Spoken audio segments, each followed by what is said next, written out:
Yo mga men, Nate here, your fitness financial advisor. Alright, leg day today at habang pinapalakas natin ang legs natin, pag-usapan natin kung paano palalakasin ang savings at emergency funds mo para hindi ka matumbas sa biglaang gastos. Kaya tara, let's go! So, unang workout natin ay squats. Ang target nito, ang quads, glutes, at hamstrings. Ito ang foundation ng strong legs. Parang emergency funds. Ito yung pinaka-foundation ng financial stability mo. Kung malakas ang base mo, kahit anong bigat, kaya mong buhatin, di ba?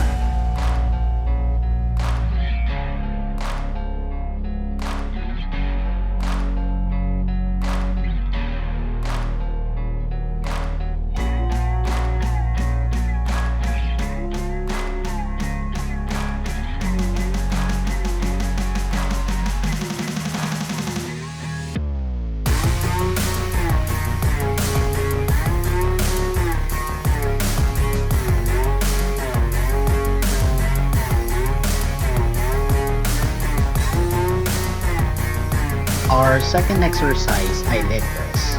Dito, nakafocus ito sa quads at glutes. Perfect para dagdagan ng mass at strength ang legs natin. Parang consistent na paghuhulog sa ipon. Hindi agad kita ang resulta, pero habang tumatagal, lalaki at lalaki ang build-up ng savings natin. On the jump. Here's Nate. The ankle back zone doing leg exercise. Ang third exercise natin ay leg extension. Dito, naka-drop set naman tayo para ma-shock naman ang muscles natin.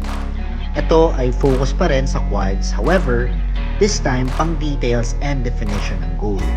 Parang short-term fun.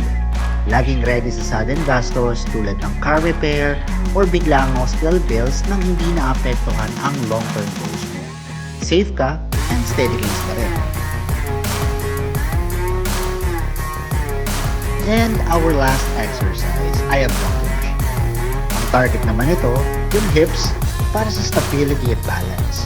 Parang savings, nagbibigay ng steady support at balance sa financial life mo. Kahit may biglaang challenges, hindi ka madaling matitigan.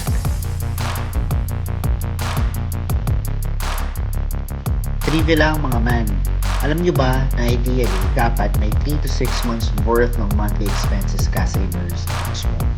Para in case mawalan ka ng income or may emergency, hindi masisira ang budget at hindi ka agad utang. Kaya habang pinapalakas mo ang legs mo, huwag kalimutan, palakasin mo din ang ipon mo. So ayun lang mga man, tandaan, fitness builds your body, insurance protects your future. Again, this is Nate, your fitness financial advisor. Don't forget to hit like, share, and follow for more fitness and financial tips. Peace out!